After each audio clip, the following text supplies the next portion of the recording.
wa ajru man amila biha ba'dahu, dan dia juga akan dapat pahala dari orang-orang yang mengamalkan setelah dia. Dulu dia yang menginisiasi amalan tersebut. Amalan ini tentu amalan yang tidak keluar dari panduan syariat, amalan yang disyariatkan.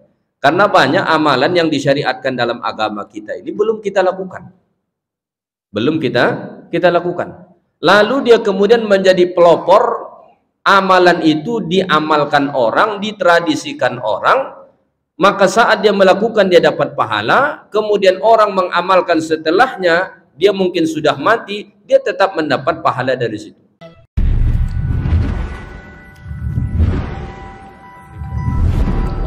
Kajian kita malam ini membahas satu judul, hal tantafi'u arwahul mauta bi syai'in min sa'yil ahya'i amla. Apakah ruh-ruh orang yang telah meninggal mendapat manfaat dari amal perbuatan orang yang masih hidup atau tidak? Kira-kira ruh-ruh orang yang telah meninggal itu, orang-orang tua kita, keluarga kita, sahabat-sahabat kita, kaum muslimin yang telah meninggal dunia, apakah ruh mereka mendapat manfaat dari amal-amal kita yang masih hidup atau tidak? Nah, itu sudah dijawab. Ya. Fal jawabu, maka jawabannya, annaha tantafi'u min sa'yil ahya'i bi amrayn. Jawabannya adalah ruh-ruh orang yang telah meninggal dunia mendapat manfaat dari amalan orang yang masih hidup dengan dua sebab. Ya, dengan dua sebab. Dan ini disepakati oleh ulama-ulama ahlus sunnah minal fuqaha'i wa ahlil hadithi wa tafsir. Ini disepakati oleh ulama-ulama ahlus sunnah dari kalangan ulama-ulama fikih, ulama-ulama hadis, dan juga ulama-ulama tafsir. Apa yang dua itu? Pertama, ma tasabbaba ilaihil mayyitu fi hayatih. Amalan yang disebabkan orang yang telah meninggal itu semasa dia hidup. Ya.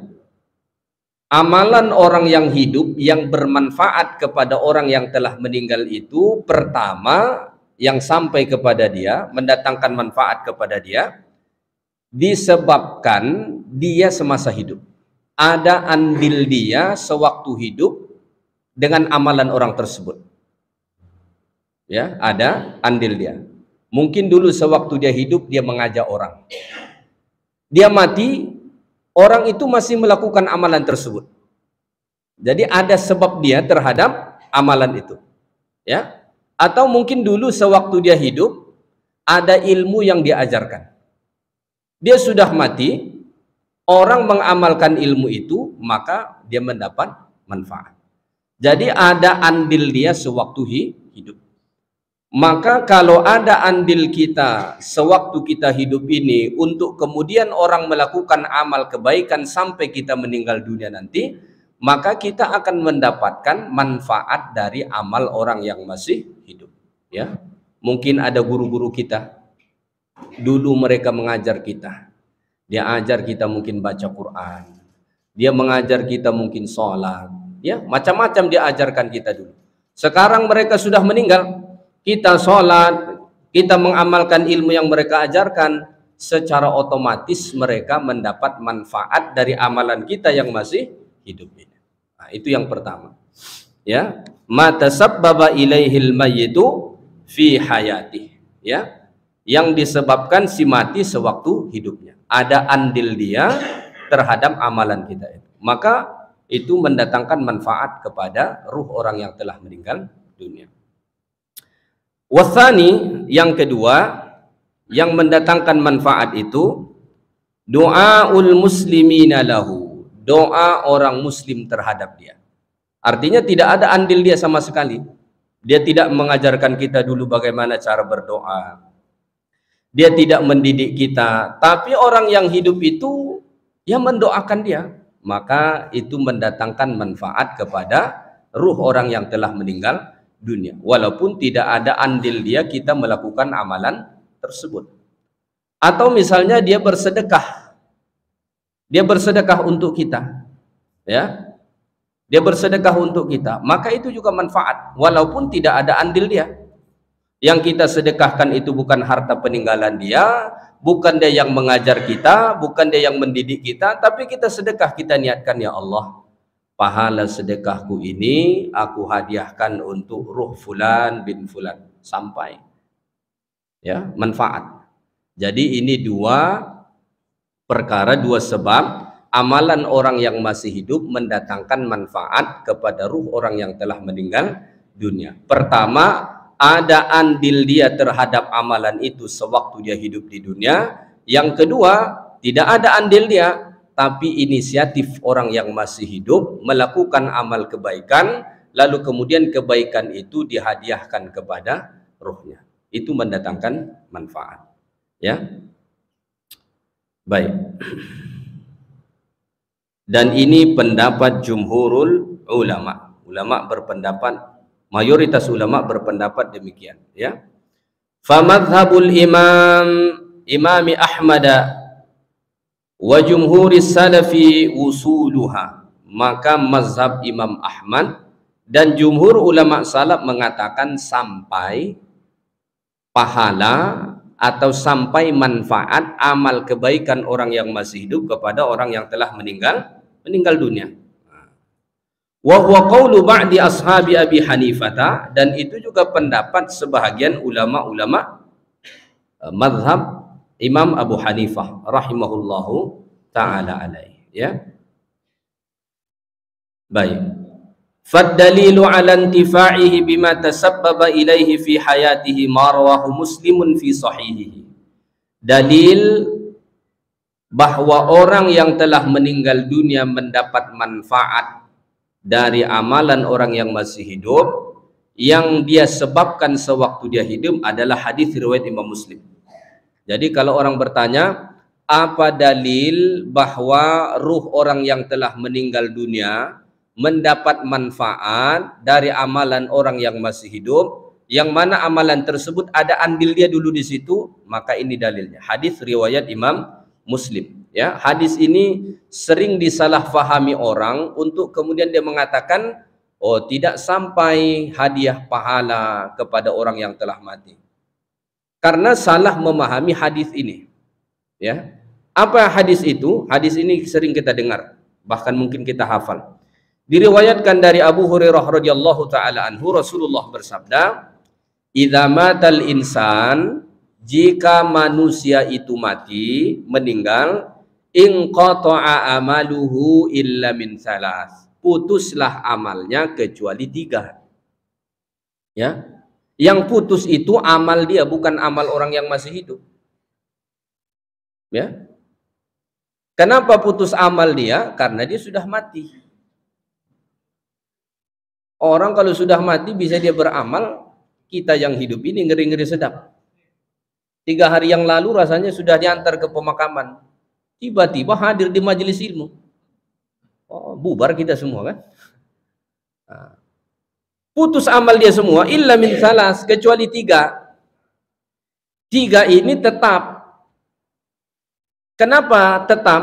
Karena 3 amalan ini disebabkan dia sewaktu hidup, andil dia. Yang pertama apa? Sedekah jariyah, wakaf, sederhananya wakaf. Wakaf itu berterusan pahalanya ke dia walaupun dia sudah mati, mendapat manfaat dari situ. Siapa yang melakukan? Siapa yang berandil di situ? Dia. Dia lakukan sewaktu hidup. Orang kemudian mengelola wakaf itu, dikembangkan jadi masjid, dikembangkan jadi pondok pesantren, dikembangkan untuk kegiatan sosial, dia dapat pahala. Kenapa? Dulu andil dialah terhadap wakaf tersebut sewaktu dia hidup. Walaupun kemudian mungkin yang membangunkan masjidnya orang lain, tanahnya dari dia, yang mengelolanya orang lain, dia dapat pahala. Kenapa? Andil dia ada di situ sewaktu hidup. Nah. Aw ilmin yuntafa'u bihi, yang kedua ilmu yang bermanfaat, artinya sewaktu dia hidup dia memberi andil mengajar orang. mendidik orang, lalu kemudian ilmu itu diamalkan orang, secara otomatis dia mendapat manfaat. Ruh dia mendapat manfaat walaupun dia sudah tidak ada di alam dunia ini. Kenapa? Karena ada andil dia sewaktu dia hidup di atas dunia. Yang ketiga, awaladin salihin yad'ulah, ataupun anak yang saleh. Nah, anak yang saleh ini pun bukan tiba-tiba anak yang saleh, tapi karena ada andil dia di situ. Dulu anak ini sejak kecil dididik sama dia, dididik sungguh-sungguh, dibawa ke masjid, diajarin salat, disekolahkan baik-baik, bahkan disuruh menghafal Quran, diantar ke pondok pesantren ataupun tidak ke pondok pesantren, tapi nilai-nilai agama ditanamkan betul-betul. Bertahun-tahun dia mendidik anak itu. Maka mendidik anak itu amal yang sangat besar. Ya, amal yang sangat besar. Mendidik anak itu amal yang sangat besar. Aset sesungguhnya yang kita miliki dunia akhirat adalah anak kita. Kalau aset-aset harta ini semua kita tinggalkan. Yang benar-benar menjadi aset dunia akhirat kita adalah anak kita. Aset yang paling mahal itu adalah bagaimana kita mempersiapkan anak kita menjadi anak-anak yang saleh. Maka melalui hadis ini, fastathnahu hadhihi thalath min amalihi yadullu ala annaha minhu fa innahu huwallazi tasabbaba ilaiha. Maka Nabi mengecualikan yang tiga ini, menunjukkan bahwa tiga amalan ini adalah dia yang melakukan, dia yang menyebabkan amalan itu sewaktu dia hidup. Maka ini yang pertama, bahwa ruh orang yang telah meninggal dunia bisa mendapat manfaat dari amalan orang yang masih hidup. Pertama, karena ada andil orang yang telah meninggal itu sewaktu hidupnya terhadap amalan tersebut. Maka dalam hidup ini usahakan kalau bisa kita menjadi sebab orang beramal. Ya. Kalau bisa kita menjadi salah satu sebab orang beramal. Contohnya apa? Kita ajak orang ke masjid. Kita buat kajian di masjid. Tanpa kita sadar, kita mempunyai andil orang ke masjid. Lalu suatu hari, tak tahu kita kapan waktunya kita mati, orang masih meneruskan itu, otomatis ruh kita mendapat manfaat. Kita mungkin sudah di liang lahat, tapi majelis ilmu masih hadir yang kita gerakkan sejak dahulu. Pahala mencurah-curah kepada kita. Kenapa? Ada andil kita terhadap amal orang yang masih hidup. Ya. Wa fi sunani Ibni Majah min hadithi Abi Hurairah qala Rasulullah sallallahu alaihi wasallam. Disebut juga dalam Sunan Ibnu Majah dari sahabat Nabi Abu Hurairah radhiyallahu taala anhu, Rasulullah bersabda, inna mimma yalhaqul mu'mina min amalihi yalhaqul mu'minu min amalihi wa hasanatihi ba'da mautihi ilman 'allamahu wa nasharahu aw waladan salihan tarakahu aw mushafan warathahu aw masjidan banahu aw baitan libni sabili banahu aw nahran aw sadaqatan akhrajaha min malihi fi sihhatihi wa hayatihi talhaquhu min ba'di mautihi. Nabi menyebutkan dalam hadis riwayat Imam Ibnu Majah ini, yang akan diperolehi orang mukmin dari amal-amal kebaikannya setelah ia mati, pertama ilmu yang dia ajarkan dan dia sebarkan. Ya, ilmu ini bisa dia mengajarkan atau dia sebarluaskan. Kalau tak bisa mengajar, setidaknya jadi orang yang menyebarluaskan ilmu. Dulu orang untuk menyebarluaskan ilmu itu dia harus menjadi alim. Dia mengajar di depan orang. Begitu cara men-share ilmu dulu. Sekarang ini paling gampang. Orang alim yang berbicara, kita tukang share saja. Dapat pahala. Di broadcast saja ke grup-grup, ke media sosial. Dapat pahala. Ya, tak sanggup mengajar, setidaknya menjadi tukang share. Dibagikan ke sana kemari, dapat pahala. Kenapa? Ada sebab dia di situ sewaktu dia hidup di dunia. Ya, awala dan salihan tarakahu, ataupun anak yang soleh yang dia tinggalkan, ada andil dia menciptakan anak yang soleh itu. Au mushafan warathahu, atau mushaf Al-Quran yang dia tinggalkan. Ada pondok pesantren, pondok tahfidz, memerlukan Al-Quran atau masjid-masjid dia wakafkan. Ya, wakaf Quran ini perlu untuk kita gerakkan, terutama ke masjid-masjid di kampung-kampung Bapak Ibu sekalian. Cobalah kalau kita ke kampung-kampung, singgah ke masjidnya, perhatikan Qurannya. Ya, perhatikan Qurannya. Kadang-kadang Quran di situ masih cetakan tahun 90-an. Sudah kuning apa tuh? Kertasnya tuh. Ya. Kulitnya sudah tak ada. Maka ini salah satu amalan yang sangat baik buat program wakaf Al-Quran, terutama ke masjid-masjid yang di kampung-kampung pedalaman. Ya, masih ada masjid-masjid itu Quran mereka di situ cetakan tahun 90, bahkan mungkin 80-an, lebih tua daripada kita, daripada saya lah. Ya. Lama betul, tak ada yang baru di situ. Buat orang baca, kita dapat pahala. Suatu hari kita mati dibaca orang Quran itu tetap. Kenapa? Ada andil kita di situ sewaktu hidup. Au masjidan banahu, ataupun masjid yang dia bangun sewaktu dia hidup. Ada pembangunan masjid, dia ikut di situ. Au baitan libni sabili banah, atau rumah singgah orang yang bermusafir. Zaman dulu musafir itu susah betul. Maka salah satu ibadah yang besar pahalanya membangun rumah singgah untuk orang yang bermusafir. Kalau zaman sekarang mungkin agak kurang menarik. Kenapa? Sudah banyak hotel, banyak penginapan, ya. Tapi zaman dulu rumah Ibnu Sabil, rumah musafir itu bagus, ya.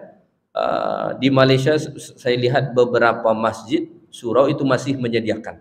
Kenapa? Kadang-kadang ada orang dari kampung dia datang, mau nginap di hotel tak ada duitnya. Mau sewa homestay pun tak ada duitnya. Maka masjid itu ada menyediakan kamar untuk orang-orang musafir. Mereka sebut dengan bilik musafir. Jadi orang-orang yang bermusafir, yang dia tak ada duit untuk menyewa hotel, ataupun memang dia ingin berada di masjid itu, maka disitulah tempatnya. Bagus untuk dibuat, ya. Atau air yang dia alirkan sewaktu hidup, dia wakaf sumur dan lain sebagainya, ya. Atau sedekah yang dia keluarkan sewaktu dia sehat dan hidup, maka itu semua akan dia dapatkan setelah dia mati. Walaupun dia sudah mati, dia tetap mendapat pahala dari itu semua. Kenapa? Ada andil dia terhadap amal tersebut sewaktu dia hidup. Ya. Wa fi sahih Muslim aidan min hadits Jarir bin Abdullah qala. Begitu juga disebut dalam hadis sahih Muslim dari hadis Jarir bin Abdullah. Qala Rasulullah sallallahu alaihi wasallam, Rasulullah bersabda, man sanna fil islami sunnatan hasanatan falahu ajruha wa ajru man amila biha ba'dahu min ghairi an yanqusa min ujurihim syai'. Wa man sanna fil islami sunnatan sayyi'atan kana alaihi wizruha wa wizru man amila biha min ba'di min ghairi an yanqusa min auzarihim syai'. Nabi mengatakan, siapa yang memulai satu amal kebaikan, melakukan sunnah hasanah, ya, siapa yang memulai satu amal kebaikan dalam Islam, falahu ajruha, dia mendapat pahala dari situ.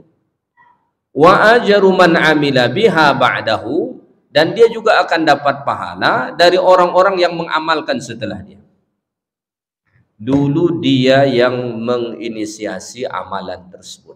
Amalan ini tentu amalan yang tidak keluar dari panduan syariat, amalan yang disyariatkan. Karena banyak amalan yang disyariatkan dalam agama kita ini belum kita lakukan, lalu dia kemudian menjadi pelopor. Amalan itu diamalkan orang, ditradisikan orang, maka saat dia melakukan dia dapat pahala, kemudian orang mengamalkan setelahnya, dia mungkin sudah mati, dia tetap mendapat pahala dari situ. Kalau misalnya mereka dapat 1000, dia tetap dapat 1000. Min ghairi ayang kusa min ujurihim syai', tanpa dikurangkan sedikit dari pahala mereka. Allah Ta'ala beri kepada dia. Ini menunjukkan kepada kita bahwa bahwa kalau kita menjadi sebab sewaktu hidup kita orang melakukan amal kebaikan, maka kita akan mendapatkan pahala, ruh kita akan mendapat pahala walaupun kita sudah meninggal dunia. Sebaliknya begitu, kalau kita menjadi pelopor terhadap amal keburukan, suatu keburukan, lalu kemudian orang mengikutinya, walaupun kita sudah mati, maka ruh kita akan mendapat dosa sebagaimana mereka dapat dosa. Maka disebut di dalam hadis Nabi sallallahu alaihi wasallam, la tuqtalu nafsun zulman illa kana ala ibni adam al-awwal kiflun min damiha li'annahu awwalu man sannal qatla. Maka disebut di dalam hadis Nabi sallallahu alaihi wasallam riwayat Imam Bukhari dan Muslim, tidak ada satu nyawa yang dibunuh secara zalim melainkan anak Nabi Adam itu mendapat dosa. Kenapa? Karena dia pelopor pembunuhan di atas dunia ini. Watslu alaihim naba'a bani Adam idh qarraba qurbanan fatuqabbala min ahadihima wa lam yutaqabbal minal akhar qala la aqtulannak.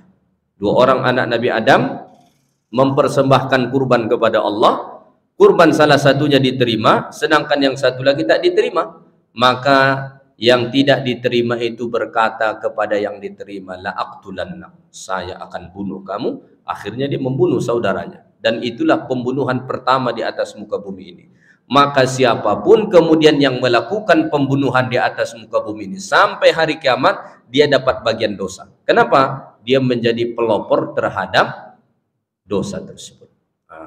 Ya, maka ini dalil-dalil bahwa amalan orang yang masih hidup itu memberi manfaat kepada ruh orang yang telah meninggal dunia, yang mana sewaktu dia hidup ada andil dia terhadap amalan tersebut. Ya, maka ini salah satu strategi kita untuk mendapatkan pahala setelah kita meninggal dunia. Jadilah pelopor-pelopor kebaikan, ya, atau melakukan sesuatu yang menjadi sebab kepada orang lain melakukan kebaikan. Maka setelah kita meninggal dunia, ruh kita tetap mendapat manfaat dari amalan mereka yang masih hidup. Ya, kalau misalnya kita menjadi pelopor kebaikan di suatu masjid, di suatu komunitas, di suatu tempat, lalu kita meninggal, mereka semua masih meneruskan itu. Bayangkan betapa banyaknya pahala yang kita dapat. Sekiranya di suatu masjid kita menjadi pelopor kebaikan di situ, lalu kita meninggal, orang masih terus melakukan itu, yang hadir di masjid itu mungkin ratusan orang. Bayangkan setiap hari kita dapat transferan dari ratusan orang. 2-3 orang aja yang transfer ke kita tiap bulan, senangnya bukan main kita kan. Bayangkan kalau ratusan tiap hari yang transfer ke kita. Subuh sudah transfer 100 orang, zuhur transfer 100 orang. Oh, senang betul mati itu kalau begitu. Maka Nabi mengatakan, orang yang pintar di dunia ini bukan orang yang bergelar profesor, bukan orang yang banyak gelar akademisnya, tidak. Orang yang pintar di atas dunia ini orang yang mempersiapkan kematiannya. Apa bekal dia setelah dia mati, supaya dia tetap dapat manfaat dari amalan orang yang masih hidup. Ini mirip-mirip dengan MLM, ya kan? Mirip-mirip dengan MLM. Jadi yang atas itu udah santai-santai aja, dia dapat setoran terus dari bawah. Ya. Kurangnya kalau MLM itu yang di bawah itu tak banyak dapat, yang di atas banyak dapat. Tapi kalau dalam agama bagiannya sama, dia dapat 1000, kita juga dapat 1000. Ya, baik, itu kalau dia menjadi sebab. Lalu bagaimana kalau tak ada sebab yang dia lakukan? Lalu kemudian orang yang masih hidup ini melakukan amalan. Apakah kemudian ruh orang yang telah mati itu mendapat manfaat dari amalan kita? Yang tidak ada andil orang yang telah mati ini terhadap amalan kita itu? Jawabannya iya. Waddalilu ala intifa'ihi bighairi ma tasabbaba fihi al-Qur'an was sunnah wal ijma' wa qawaidu syar'. Dalil bahwa ruh orang yang telah mati mendapat manfaat dari amalan orang yang masih hidup, walaupun tidak ada andil dia terhadap amalan orang yang masih hidup itu. Dalil dari Al-Quran, dalil berdasarkan sunnah, dalil berdasarkan ijma' dan qawaid syariah. 4. Quran, sunnah, ijma' dan qawaid syariah. Ini dasarnya. Maka kalau ada orang mengatakan amalan orang yang masih hidup ini tak beri manfaat kepada orang yang telah mati, salah besar dia. Kenapa? Karena Quran mengatakan dapat manfaat. Mana dalilnya dari Al-Quran? Amal Quranu faqauluhu ta'ala. Adapun dalil dari Al-Quran, firman Allah Ta'ala dalam surah Al-Hasyr ayat 10. Apa kata Allah pada ayat 10? وَالَّذِينَ جَاءُوا مِنْ بَعْدِهِمْ يَقُولُونَ رَبَّنَا اغْفِرْ لَنَا وَلِإِخْوَانِنَا الَّذِينَ سَبَقُونَا بِالْإِيمَانِ ila akhiril ayat. Ya. Dan orang-orang yang datang setelah mereka berkata, maksudnya generasi yang kemudian yang datang setelah generasi pertama dari kalangan orang-orang beriman berdoa. Apa doa mereka? Rabbana ighfir lana, ya Allah ampunkanlah kami. Wa li ikhwanina alladhina sabaquna bil iman, dan ampuni juga saudara-saudara kami yang sudah terlebih dahulu beriman. Kondisinya mereka ini yang sudah terlebih dahulu beriman sudah mati, sudah meninggal dunia. Maka melalui ayat ini fa'athnallahu subhanahu wa ta'ala alaihim bistighfarihim lil mu'minina qablahum fadalla ala intifa'ihim bistighfaril ahya. Melalui ayat ini Allah memuji orang-orang beriman karena mereka mengistighfarkan orang-orang beriman sebelum mereka. Allah memuji mereka melalui ayat ini karena mereka meminta ampunkan, mengistighfarkan orang-orang beriman sebelum mereka. Allah memuji amalan mereka itu. Maka ini menunjukkan bahwa istighfar orang yang masih hidup mendatangkan manfaat kepada orang yang telah mati, kepada ruh orang yang telah meninggal dunia, walaupun dulu tidak ada andil dia yang menyebabkan orang ini mengistighfarkan dia. Maka manfaat. Ya. Dulu tidak pernah dia ajar kita untuk istighfar, tidak pernah dia contohkan kepada kita untuk mengistighfarkan, tapi kita sendiri berinisiatif. Atau seperti yang Allah Ta'ala sebut pada ayat ini, mereka sendiri membuat istighfar, mengistighfarkan orang yang telah meninggal dunia, maka itu manfaat, mendatangkan manfaat kepada ruh mereka, walaupun orang yang telah mati ini tidak ada menjadi sebab dia mengistighfarkan. Allah Ta'ala memuji mereka melalui ayat ini. Maka kata Al-Imam Ibn Qayyim, fadalla ala intifa'ihim bistighfaril ahya. Itu menunjukkan bahwa ruh-ruh orang yang telah meninggal dunia itu mendapat manfaat dari istighfar orang yang masih hidup. Nah, maka kita yang masih hidup ini dianjurkan untuk mengistighfarkan, meminta ampunkan orang-orang yang beriman yang telah mendahului kita. Terutama keluarga kita, guru-guru kita, sahabat-sahabat kita. Jangan lupa istighfarkan mereka, ya. Minta ampunkan mereka kepada Allah Subhanahu wa taala. Sebagaimana juga disebut di dalam hadis Nabi sallallahu alaihi wasallam bahwa ada seseorang yang ditinggikan Allah derajatnya di dalam syurga, lalu dia terheran-heran kok bisa ditinggikan Allah derajatnya di dalam syurga. Lalu kemudian Allah menjawab, itu engkau dapatkan bistighfari waladikalak, sebab anakmu mengistighfarkan engkau. Rupanya setelah dia meninggal dunia, anaknya tak pernah lupa mengistighfarkan dia. Setiap kali dia berdoa, dia sebut Rabbighfirli wali walidayya, ya Allah ampunkan dosa-dosaku dan dosa kedua orang tuaku. Maka untunglah orang tua itu.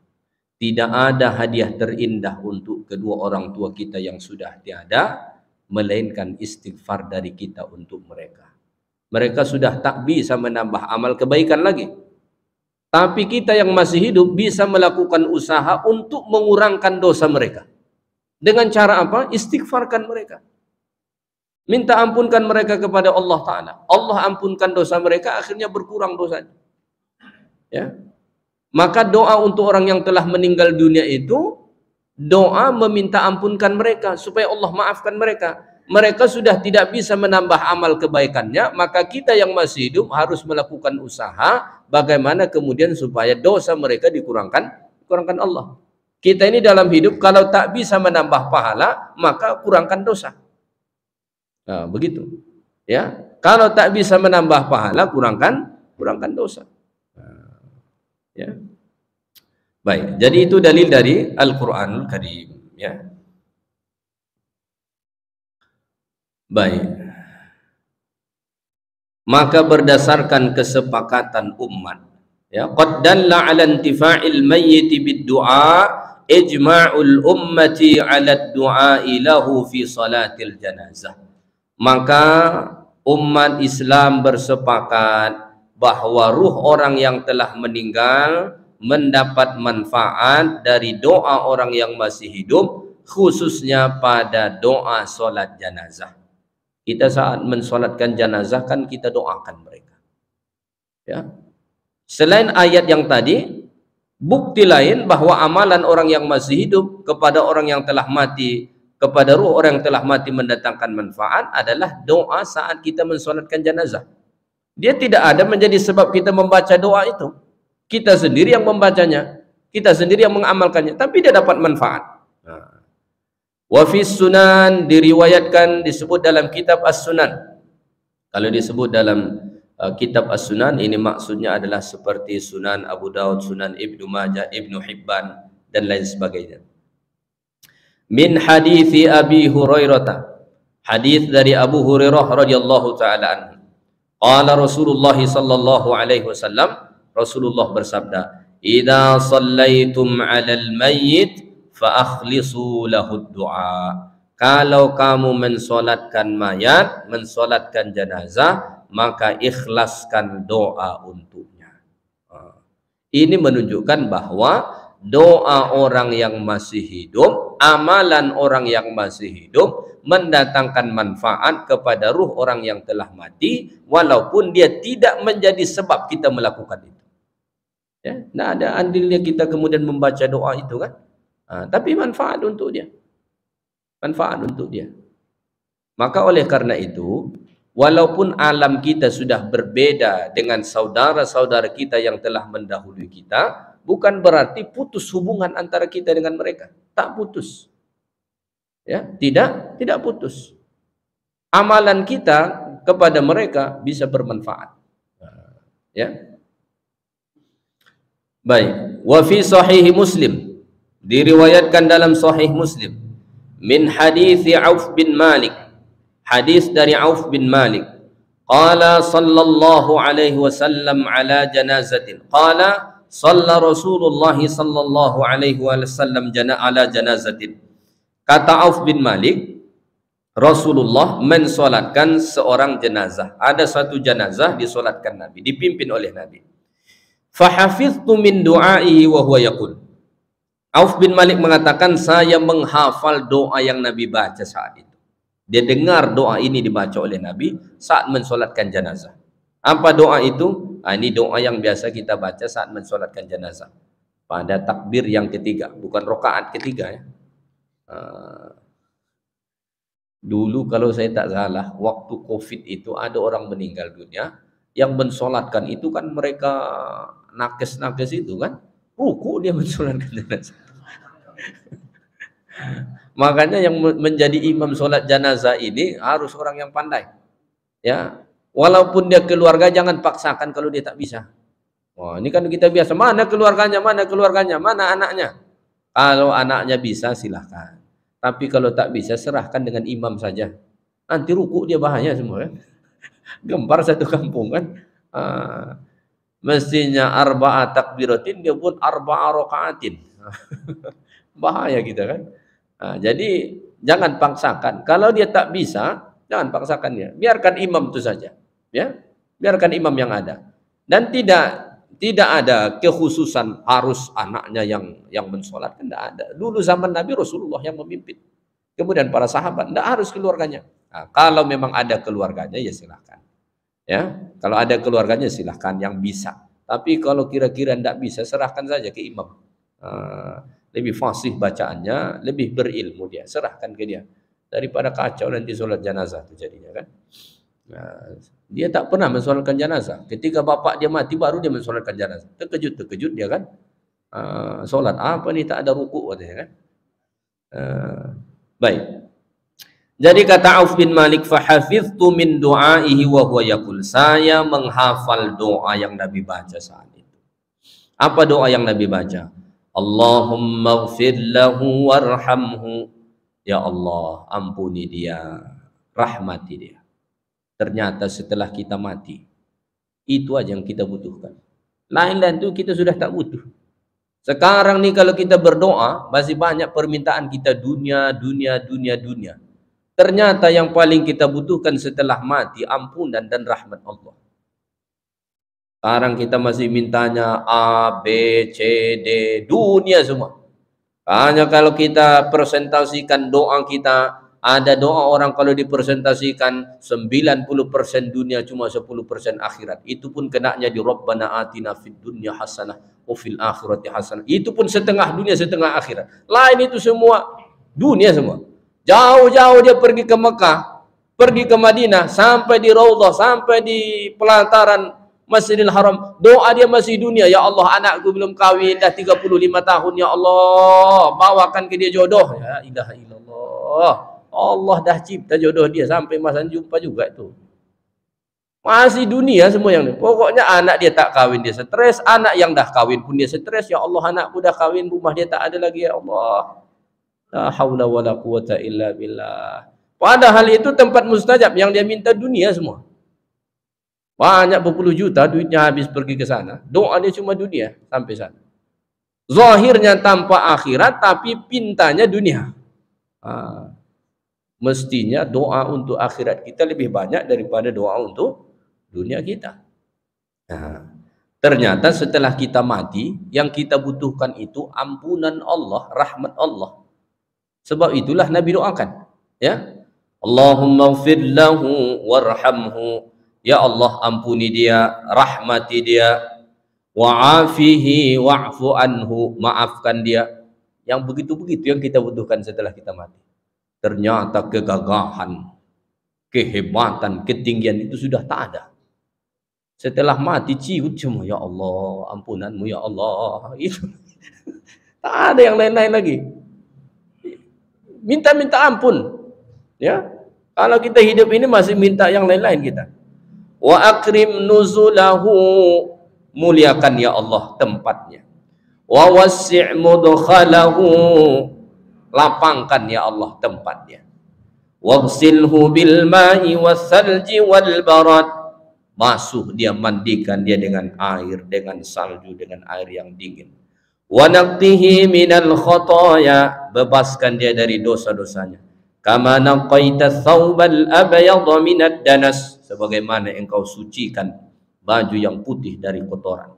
Wa abdilhu daran khairan min dari, ganti kepada dia kampung yang lebih baik dari kampungnya.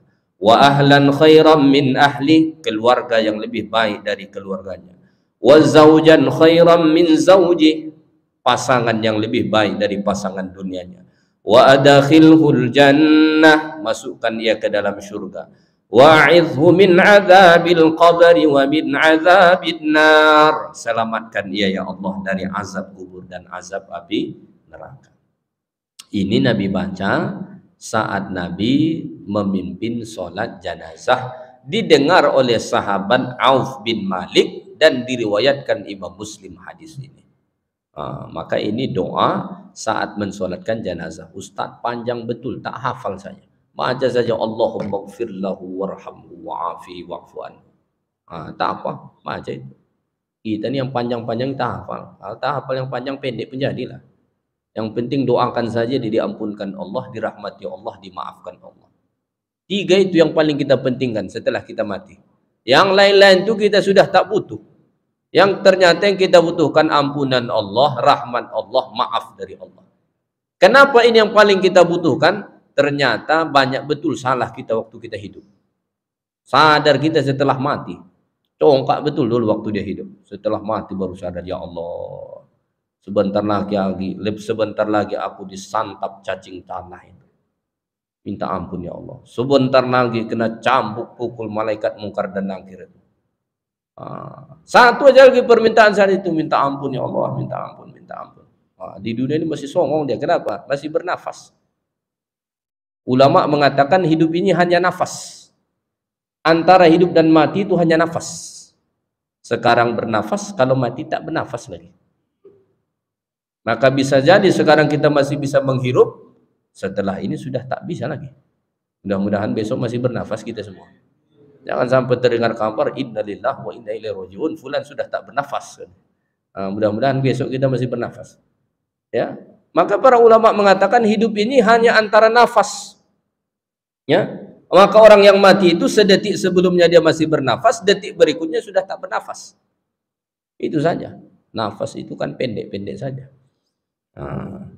Jadi ini menunjukkan bahwa amalan orang yang masih hidup, walaupun tidak disebabkan si mati, bisa memberi manfaat kepada ruh orang yang telah mati. Ya, seperti doa ini. Wahada kathirun fil ahadits, dan banyak sekali hadis-hadis tentang ini, tidak perlu disebutkan satu persatu. Ya. Wa fi sunani min hadits Utsman bin Affan qala kana an-nabiy sallallahu alaihi wasallam idza faragha min dafnil mayyit waqafa alaihi faqala istaghfiru li akhikum was'alu lahu at-tathbit fa innahu al-an yus'al. Kalau Nabi selesai dari mengkafani, menguburkan jenazah, ya, setelah Nabi selesai menguburkan jenazah, biasanya Nabi akan berdiri memberi nasihat. Maka salah satu sunnah Nabi itu, boleh tidak kita mentalkinkan orang yang sudah mati? Boleh. Talkinkan orang yang sudah mati? Boleh. Tapi jangan lupa, nasihat kematian saat itu kepada orang yang masih hidup juga sangat penting. Jangan cuma kita saat itu mentalkinkan si mayit, wahai fulan bin fulan, kalau datang kepadamu dua malaikat, lalu kemudian mereka bertanya kepadamu, man rabbuka, siapa Tuhanmu? Jawablah Allahu Rabbi. Itu boleh kita lakukan. Ya, walaupun kemudian ada ulama mengatakan tak boleh, tapi itu boleh untuk kita lakukan. Tapi antara hal yang paling penting kita lakukan setelah menguburkan jenazah itu, memberi nasihat kepada kita-kita yang masih hidup ini. Di depan kubur itu yang baru saja ditanam orang di situ, itu tempat paling bagus untuk memberi nasihat. Kadang-kadang orang ini kalau di masjid diberi nasihat tak mempan ya. Maka sesekali bagus dibawa ke kuburan, di situ dikasih nasihatnya.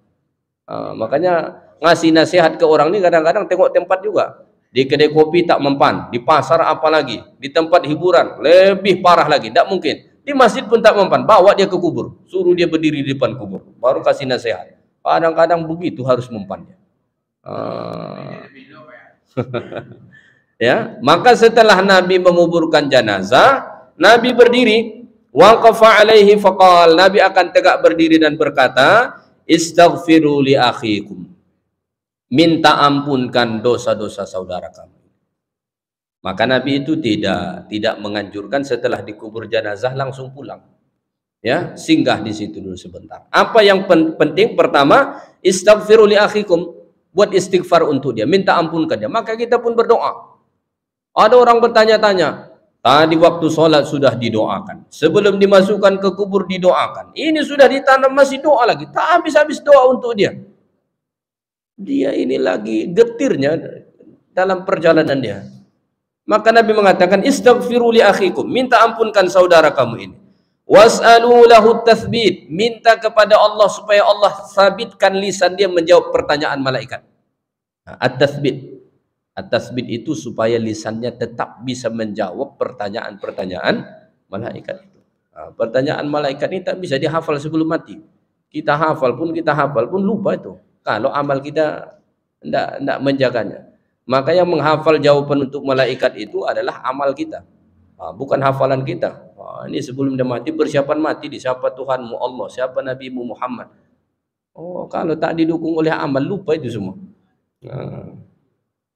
Fa innahul ana yus'al, karena sekarang dia sedang ditanya, katanya. Minta ampunkan untuk saudara kamu yang barusan dikubur, dan minta kepada Allah supaya Allah tasbitkan lisan dia menjawab pertanyaan-pertanyaan malaikat. Fa innahul an yus'al, karena sekarang dia sedang ditanya. Nabi mengatakan ini, menyuruh ini tentu karena bisa memberi manfaat kepada orang yang telah mati. Kalau tidak bisa memberi manfaat, ngapain Nabi suruh? Ya kan? Dan ini tidak ada andil orang yang telah mati tadi sewaktu dia hidup. Ini semata-mata amalan orang yang masih hidup, maka kemudian memberi manfaat kepada ruhnya yang telah meninggal dunia. Ya. Wa kadzalika du'a'u lahum 'inda ziyarati kuburihim. Begitu juga doa saat ziarah kubur. Kama fi sahih Muslim min hadits Buraidah. Sebagaimana disebut dalam Sahih Muslim dari hadis sahabat yang bernama Buraidah bin Al-Husayb. Qala kana Rasulullah sallallahu alaihi wasallam yu'allimuhum idza kharaju ila al-maqabir ay yaqul. Nabi mengajarkan kepada para sahabat seperti Buraidah, kalau mereka pergi menuju pemakaman perkuburan, supaya membaca doa ini. Assalamualaikum ahlad diyar minal mu'minina wal muslimin wa inna insya'allahu bikum lahiqun nas'alullaha lana wa lakumul afiyah. Kalau kita pergi ke pemakaman, baca doa. Assalamualaikum ahlad diyar, keselamatan kepada kamu wahai penduduk kampung, minal mu'minina wal muslimin, kalangan mukminin dan muslimin. Kampung mereka sekarang di situ. Dah pindah dia dari komplek kita. Wa inna insya'allahu bikum lahiqun, dan sesungguhnya kami insyaallah bakalan nyusul. Sekarang kalian sudah di sini, esok lusa sampai waktunya kami juga akan nyusul. Pindah bareng-bareng kita ke sini. Dulu kita di komplek A, di komplek B, sekarang nanti kita pindah sama-sama ke sini. Nas'alullaha lana wa lakumul afiyah. Kami mintakan kepada Allah supaya Allah beri kepada kami dan kamu keafiatan, keselamatan. Ini doa selain salam dan juga doa menunjukkan bahwa amalan orang yang masih hidup itu bisa memberi manfaat kepada orang yang telah mati, walaupun dia tidak menjadi sebab terhadap amalan tersebut, ya. Dan banyak hadis-hadis Nabi Shallallahu Alaihi Wasallam tentang ini, ya. Begitu juga nanti dengan sedekah. Sedekah orang yang masih hidup kepada orang yang telah mati sampai. Tak ada perbezaan pendapat dalam kalangan ulama. Sebagaimana disebut dalam hadis sahih Al-Bukhari. An Abdullah bin Abbas radhiyallahu taala anhuma, dari Abdullah bin Abbas radhiyallahu taala anhuma, anna Sa'ad bin Ubadah tuwfiyat ummuhu. Sahabat Nabi yang bernama Sa'ad bin Ubadah, ibunya meninggal. Ibu Sa'ad bin Ubadah meninggal. Wa huwa ghaibun anha, dia sedang tidak bersama maknya. Mungkin dia berada di tempat yang jauh, maknya meninggal. Setelah meninggal, fa'atan Nabi sallallahu alaihi wasallam faqal, dia pun datang ketemu Nabi, dia bertanya, ya Rasulullah, inna ummi tuwfiyat, sesungguhnya ibu saya meninggal dan saya tidak ada berada di sisinya. Fahal yanfa'uha in tasaddaqtu anha, apakah bisa bermanfaat kepada dia kalau aku buat sedekah untuk dia? Kata Nabi, na'am, ya, itu bisa bermanfaat. Maka kita tak bisa lagi bawa mak kita makan, tak bisa bawa ayah kita makan yang sudah meninggal. Apa caranya? Buat sedekah untuk dia. Hari Jumat beli 10 bungkus nasi goreng, antar ke masjid. Niatkan pahala sedekah 10 bungkus nasi goreng ini untuk mak dan ayah saya yang telah meninggal dunia. Manfaat kepada ruh mereka, walaupun tidak ada sebab mereka sewaktu hidup kita melakukan amalan tersebut. Baik, itu saja kajian kita malam ini. Yang baik dari Allah, yang kurang dari saya. Mudah-mudahan bermanfaat. Subhanakallahumma bihamdik, asyhadu an la ilaha illa anta, astaghfiruka wa atubu ilaik. Assalamualaikum warahmatullahi wabarakatuh.